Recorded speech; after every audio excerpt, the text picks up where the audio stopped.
हिंदू धर्मताओं की माने तो रावण दुनिया का सबसे अहंकारी और क्रूर राक्षस था।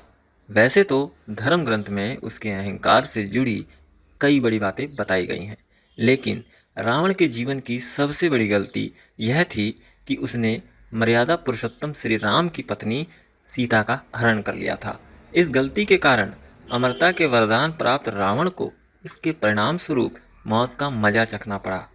हालांकि ग्रंथों में इसके विपरीत रावण को दुनिया का सबसे बड़ा ज्ञान रखने वाला पंडित भी माना जाता है।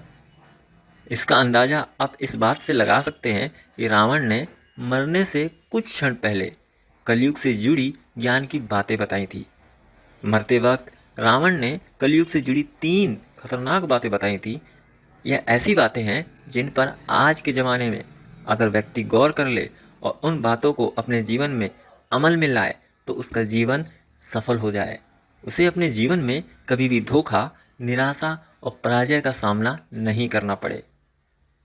श्री राम और रावण के युद्ध के अंतिम क्षण में जब राम द्वारा रावण को तीर लग चुका था, उस तीर के वार से जिस समय रावण मरने की ओर था, तब श्री राम ने लक्ष्मण को उनके पास भेजा था और कहा था कि रावण के पास जाकर बड़े आदर से बैठ जाना और उनसे कहना कि हमें कुछ ज्ञान की बातें बताएं। लक्ष्मण ने वैसा ही किया। लक्ष्मण के रावण के पास जाकर आग्रह करने पर रावण ने लक्ष्मण को ज्ञान की 3 बातें बताई थीं जो आज के समय के लिए थी। तो आइए जानते हैं उन ज्ञानवर्धक बातों के बारे में। यह है वह खास बातें। पहला, जीवन के अंदर जो भी शुभ काम है उसे जल्द से जल्द कर लेना चाहिए और जो अशुभ काम है उसे जितना देर तक हो सके टालना चाहिए, नहीं तो जीवन में पछताना पड़ सकता है। रावण ने खुद का उदाहरण देते हुए कहा कि मैंने श्री राम को पहचानने में भूल की, जिसके कारण आज मेरी यह दशा हुई। दूसरा, कभी भी शत्रु को खुद से छोटा और कमजोर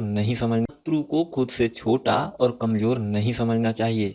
यह अहंकार की निशानी है। रावण ने खुद का उदाहरण देते हुए कहा कि मैंने वानर सेना को छोटा समझा और यही मेरे जीवन की सबसे बड़ी भूल थी। और तीसरी और आखिरी बात, जीवन में अपने राज किसी को नहीं बताना चाहिए, चाहे वह आपके लिए कितना भी भरोसेमंद व्यक्ति क्यों ना हो। रावण ने इस पर भी खुद का उदाहरण देते हुए कहा कि मैंने अपने राज विभीषण को बताए, इसलिए आज मैं विनाश के मुहाने पर खड़ा हूँ। तो ये थी रावण द्वारा कलयुग के लिए बताई गई 3 खास बातें। आशा करता हूँ आपको यह वीडियो पसंद आया होगा। अगर पसंद आया है तो कमेंट में जय श्री राम लिखना ना भूलें।